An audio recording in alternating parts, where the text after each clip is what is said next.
Jadi akar kata utama dari diksi istidraj ini dibagi dua oleh para ulama. Ada yang mengaitkan dengan kata ad-durju, ya, ad-durju seperti ini. Ya, kemudian ditambah ista sehingga menjadi istadraja, ya, istadriju, istidraj, ya. Ada yang kemudian mengaitkannya dengan kata daraja, daraja. Nah. Kata kerjanya, verbnya nanti berasal dari kata daraja ditambah dengan ista di ilmu saraf nanti, ya, sehingga nanti menjadi istadraja. Istadraja. Sifatnya, keadaannya disebut dengan istidraj. Ya, ini urutan kebahasaannya dulu ya, secara etimologi. Kalau diambil dari kata ad-durju yang pertama ini, ya, sehingga nanti verbnya, kata kerjanya semua sama dari kata adraja, adaraja ditambah istadraja. Ini berarti satu, sesuatu yang terlipat, tergulung, ya, secara bertahap. Secara bertahap. Jadi kalau kita ingin melipat sesuatu dengan pelan-pelan, kan, atau menggulung sesuatu misalnya, ya, dengan pelan-pelan sehingga tidak tampak lagi seperti utuh mulanya, ya, maka prosesnya disebut dengan ini ad-durju. Ya, atau memasukkan sesuatu dengan pelan-pelan, ya, secara bertahap, ada tahapannya disebut dengan ad-durju. Dan biasanya segala yang punya tahapan, ya, dan ada unsur keluar masuknya, misalnya buka tutup itu, ya, dalam pemahaman kita sekarang itu juga tidak jauh dari pemaknaan ini. Ya, sehingga dalam bahasa Arab itu laci disebut dengan durjun. Ya, kenapa? Karena umumnya punya tahapan dan dia dibuka tutup seperti ini. Ya, sepeda disebut dengan darwajah. Darwajah. Kenapa? Ya, karena dalam sepeda itu dia menggulung, ya, seakan seperti menggulung sesuatu, ada putaran-putaran seperti menggulung secara bertahap yang melahirkan gaya yang kemudian ada gerakan-gerakan tertentu. Jadi secara dasar pemaknaannya sesuatu yang dilipat, sesuatu yang digulung secara bertahap sehingga menghilangkan bentuk asalnya, ya, hilang keadaan seperti semulanya, tidak tampak seperti bentuk aslinya. Nah, itu disebut dengan apa? Ad-durju. Kalau kita ambil secara bahasa, kata kerjanya seperti ini, ditambah dengan ista, ya, proses untuk mendapati sesuatu, sehingga menjadi istadraja, ya, artinya proses upaya untuk mendapatkan sesuatu, ya, yang dengan mendapati itu tergulunglah apa yang didapatkan sebelumnya secara bertahap, ya, pelan-pelan, ya. Dalam konteks kehidupan kita, kalau kita ingin katakan secara kebahasaan, misalnya istadraj itu misalnya arraya, saya menggulung, ya, bendera ini secara pelan-pelan. Jadi saya lipat, atau saya gulung begini sehingga tidak tampak lagi bentuknya seperti asli. Ya, seperti sedia kalanya. Ya, tidak nampak terlihat misalnya kibarannya, tidak nampak terlihat bentuk indahnya karena sudah dilipat, sudah digulung. Ya, jelas ya? Baik, ini bagian yang pertama. Kalau kita kembalikan kepada bagian yang kedua seperti ini, ya, dari kata daraja,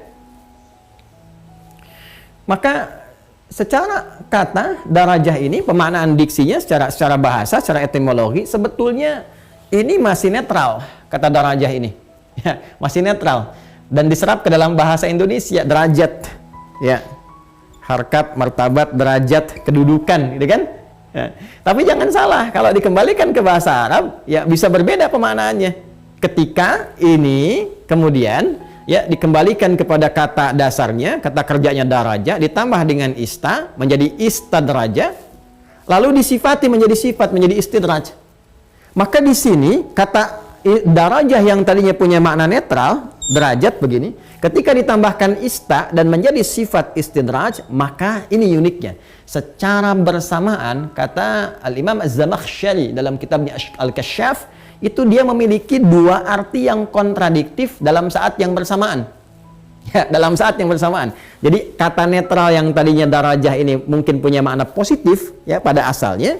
Lalu ketika dia menjadi istadraja atau istidraj sifatnya begini, maka tiba kemudian dia akan memiliki dua kata yang saling bertolak belakang secara bersamaan. Satu istis'ad, begini. Kedua, istinzal. Istinzal.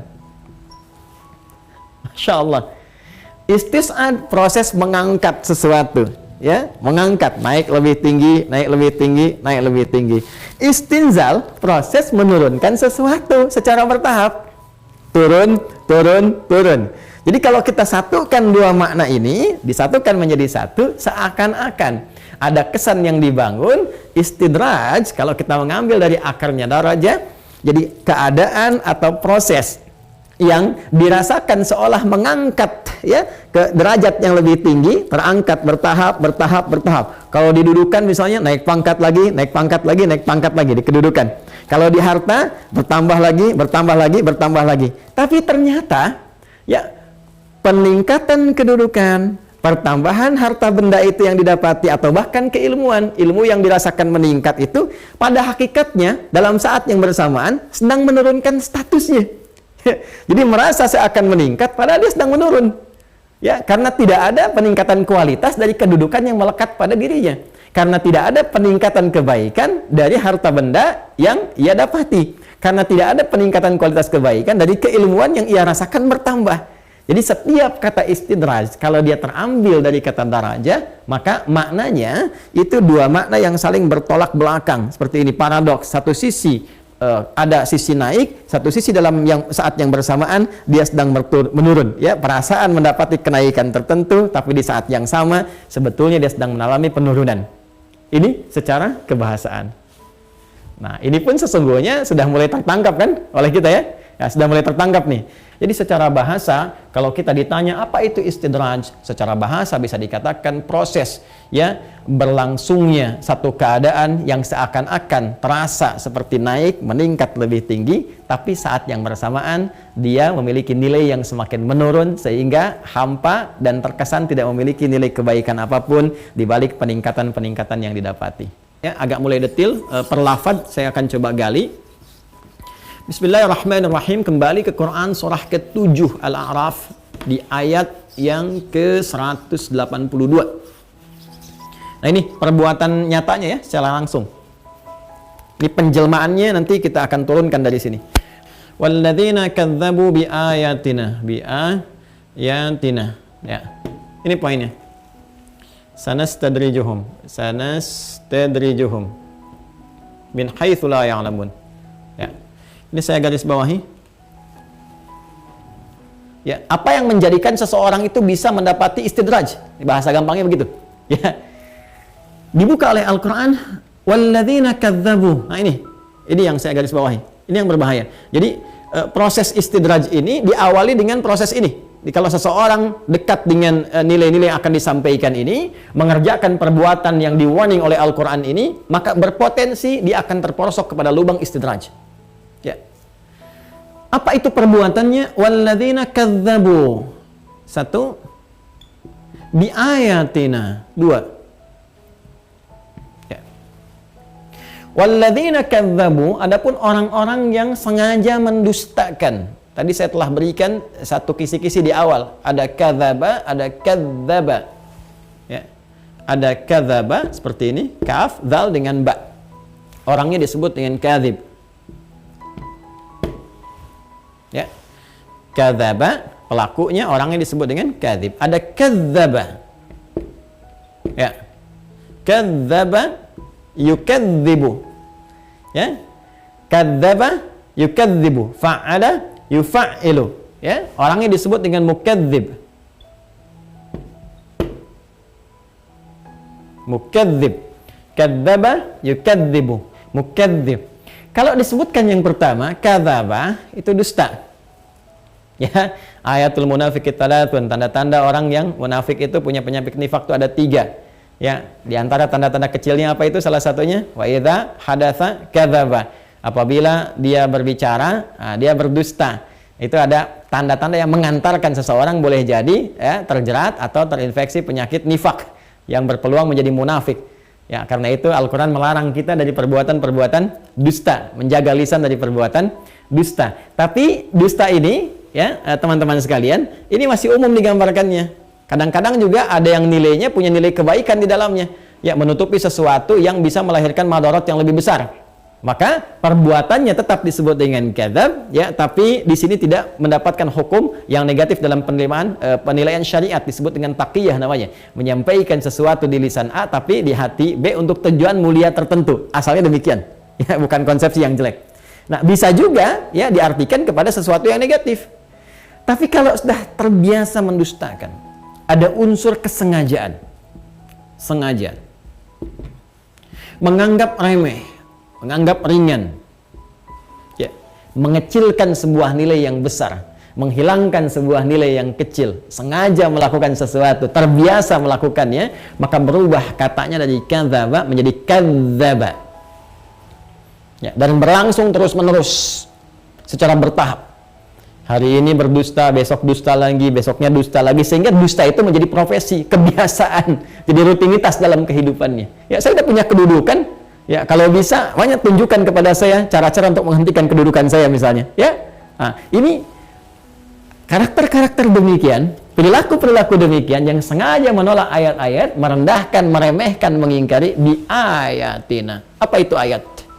Tidak disebutkan kata ayat, baik di dalam Al-Quran, dalam hadis, bahkan dalam standar bahasa Arab, kecuali menunjuk pada satu tanda yang menjadikan seseorang seharusnya lebih dekat dengan Allah Subhanahu wa Ta'ala, dengan Khalik, kedudukan, jabatan.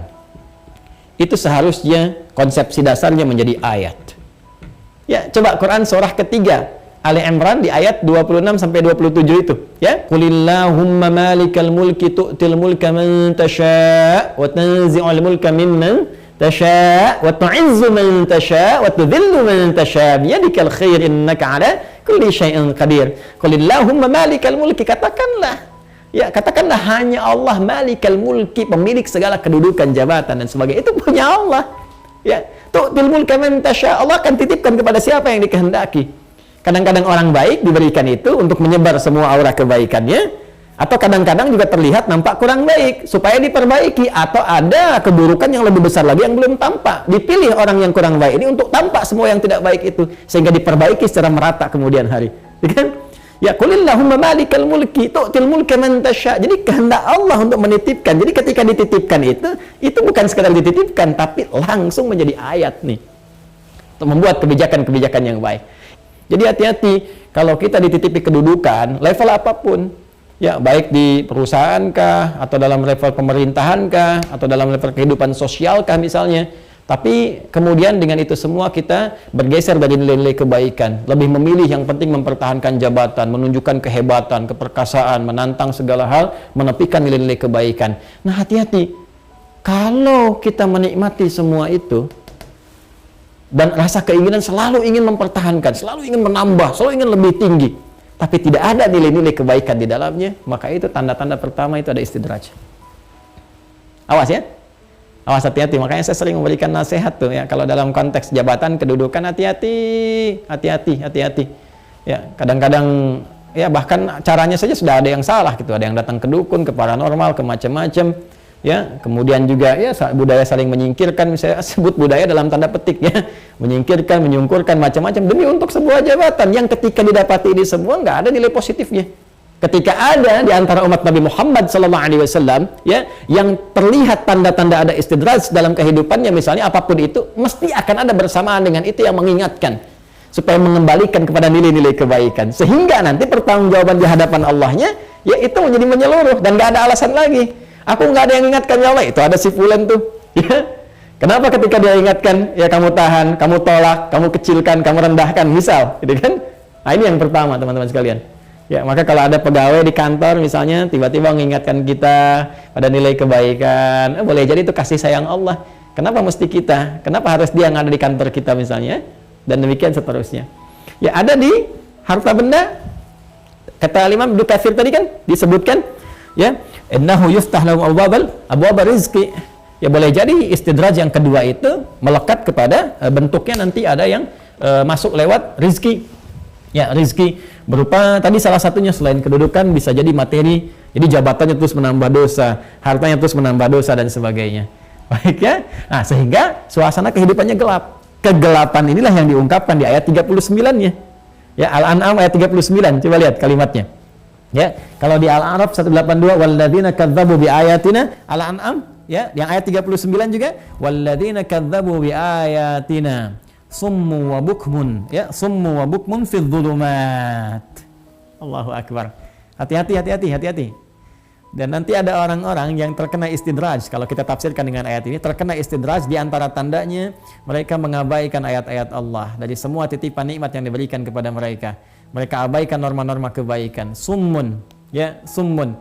Ini di tafsir disebutkan an sama'il haqqi, ya. Jadi summun, mereka itu tuli, nggak bisa mendengar nasihat-nasihat kebaikan.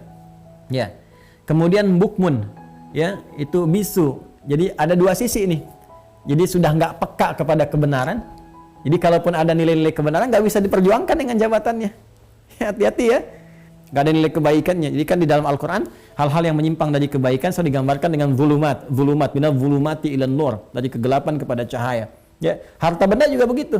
Jadi oleh Allah diibaratkan orang yang punya kehidupan mewah, fantastis, harta dan sebagainya, tapi tidak memberi manfaat, maka zulumat, seakan-akan dia tinggal dalam suasana gelap. Ya, tinggal dalam suasana gelap. Maka nanti di surah Al-A'rafnya, kalau kita kembali ke ayat sebelumnya, di ayat ke-40-nya, kita akan dapati kadzdzabu bi ayatina wastakbaru anha. Ya, mereka orang-orang yang mendustakan ayat-ayat itu, sengaja menepikannya sehingga berlangsung istidraj dalam kehidupan mereka dan merasakan hebat, ya, merasakan kesombongan dengan semua itu, dengan tidak mengindahkan nilai-nilai kebaikan, maka ulaika ashabun nar, maka mereka itu Allah akan ancam kalau nggak sempat bertobat selama hidupnya, boleh jadi akan menjadi teman di neraka, ya, teman neraka dalam kehidupan abadinya kelak saat di akhirat.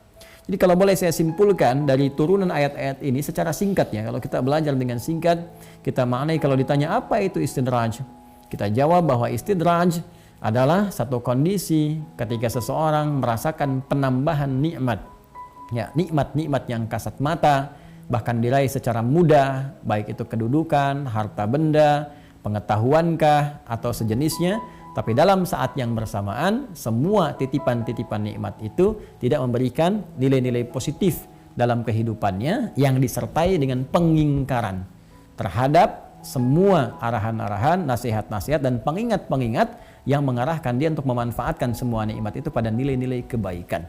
Nah, itulah istidraj, dan terapannya disampaikan oleh Al-Quran dengan bahasa kadzdzabu bi ayatina. Mereka sengaja menepikan, menyepelekan, menganggap ringan, atau bahkan melecehkan, atau bahkan meninggalkan sama sekali semua titipan-titipan kami yang seharusnya mendekatkan diri mereka kepada Allah Subhanahu wa Ta'ala. Karena itu kami ingin mengajak pertama kali, ayo kita tunjuk diri kita pribadi, apa yang Allah titipkan kepada kita. Bermula dari diri kita sendiri dulu. Ya, lihat ke dalam diri kita, jangan-jangan ini matanya nih, ini kan titipan mata kita ini. Jangan sampai ada istidraj di mata. Ya, kita nggak sadar tiap hari melihat yang salah, ya, terlihat yang salah, tapi nggak ada kesan untuk menghindar dari kesalahan itu. Maka jangan sampai mata ini memiliki fungsi istidraj, geserkan kepada nilai kebaikan. Ya, mulai sekarang sepekan ke depan latihan untuk melihat yang baik-baik saja. Lisan, hati-hati lisan. Kalau selalu diam, ya, padahal hal yang benar yang bisa kita ungkapkan misalnya, atau sengaja berkata-kata kotor yang menjauh dari kebenaran, awas kalau menikmati itu sehingga nggak punya kosakata baik lagi, boleh jadi ada istidraj di lisan, sehingga nanti lisannya akan dihukum, matanya akan dihukum, semua akan mendapatkan pertanggungjawaban di hadapan Allah Subhanahu wa Ta'ala. Ya, setelah itu harta yang melekat pada tubuh kita nih, pakaian, ya, ada kendaraan, ada rumah dan sebagainya, hati-hati. Jangan-jangan begitu mudah dapat harta tapi nggak ada maknanya, nggak ada fungsinya, ya. Dan saat yang bersamaan menjauh dari agama. Jangan sampai berangkat gelap, pulang gelap, ngejar dunia, lupa, ya, bahwa Anda akan kembali pada kegelapan, ya, pada tempat yang gelap di alam kubur. Kalau nggak siapkan cahaya dari sekarang, hati-hati, jangan sampai istidraj. Hartanya tidak memberikan manfaat dalam kehidupannya di hadapan Allah Subhanahu wa Ta'ala. Ya. Kemudian setelah itu baru lebih jauh lagi, ada titipan istri, anak-anak titipan orang tua dan sebagainya. Ya, kembalikan ayat-ayat keluarga dalam Al-Quran. Bagaimana saling bersinergi kata Al-Quran, ya, saling nanti terkait rizki, bahkan terkait planning untuk kehidupan akhirat supaya kumpul lagi bersama, kan banyak ayatnya. Di Quran surah 52 ayat 21, walladzina amanu wattaba'athum dzurriyyatuhum biimanin alhaqna bihim dzurriyyatahum. Kalau orang tua dengan anak-anak kompak semuanya, beramal soleh, memelihara iman, kami akan kumpulkan kelak di akhirat nanti. Wa ma alatnahum min amalihim min syai' kullu imrin bima kasaba rahin. Kami enggak akan menyia-nyiakan planning mereka itu, ya. Tapi ini pilihan bagi mereka. Kalau mau silahkan, kalau tidak ya pilihan masing-masing, kata Allah, dan mereka akan bertanggung jawab di hadapan Allah Subhanahu wa Ta'ala. Setelah itu sesuai perannya masing-masing. Ya, mungkin ada peran di level-level keluarga, level terbatas di tingkat daerah, ada peran di level-level nasional atau lebih besar lagi. Semua itu titipan Allah. Jadi nanti selalu ada dua sisi.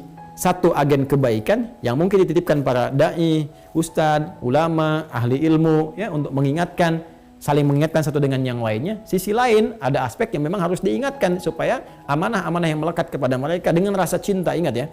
Dengan rasa cinta, bukan karena kebencian atau karena keinginan ini kedudukannya supaya hilang, hartanya supaya hilang. Na'udzubillah, bukan itu maksudnya.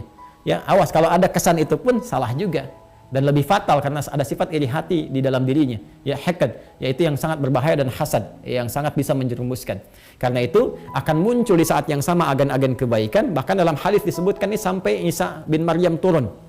Jadi sampai menjelang kiamat selalu ada fenomena seperti ini. Ya, di dalam tafsir kalau Anda buka tafsir dari ayat 181 Al-A'raf sampai 182, 181-nya agen kebaikan. Wa mimman khalaqna ummatun yahduna bil haqqi wa bihi ya'dilun. Ya, jadi Anda akan dapati sampai hari kiamat kata Nabi. Ini kalian nih, di antara kalian akan ada yang diberi tugas untuk mengingatkan, mengajak kepada kebaikan-kebaikan. Kita semua. Ya, sisi yang lain akan ada objek dakwah juga. Sebagian orang yang terjerumus kepada sifat istidraj, jangan biarkan itu saudara kita. Ya, itu teman kita, itu kolega kita. Jangan larut mereka dalam itu sepanjang ya ada kesempatan bagi kita sampai ajal menjelang, terus ya suarakan, terus tampilkan kebaikan-kebaikan supaya dengan kasih sayang itu konsepnya seperti Allah mintakan kepada Musa alaihissalam, ya, idhaba ila fir'auna innahu tagha faqula lahu qawlan layyina, dengan bahasa yang lembut, bahasa yang baik, doa-doa yang mencerahkan, yang menyentuh kepada jiwa. Mungkin dengan itu semua ketika hatinya sudah semakin mengeras, tapi dengan tembusan doa yang disampaikan dari keluarga sekitarannya boleh jadi akan membuka cerca harapan supaya dia kembali kepada jalan-jalan kebaikan.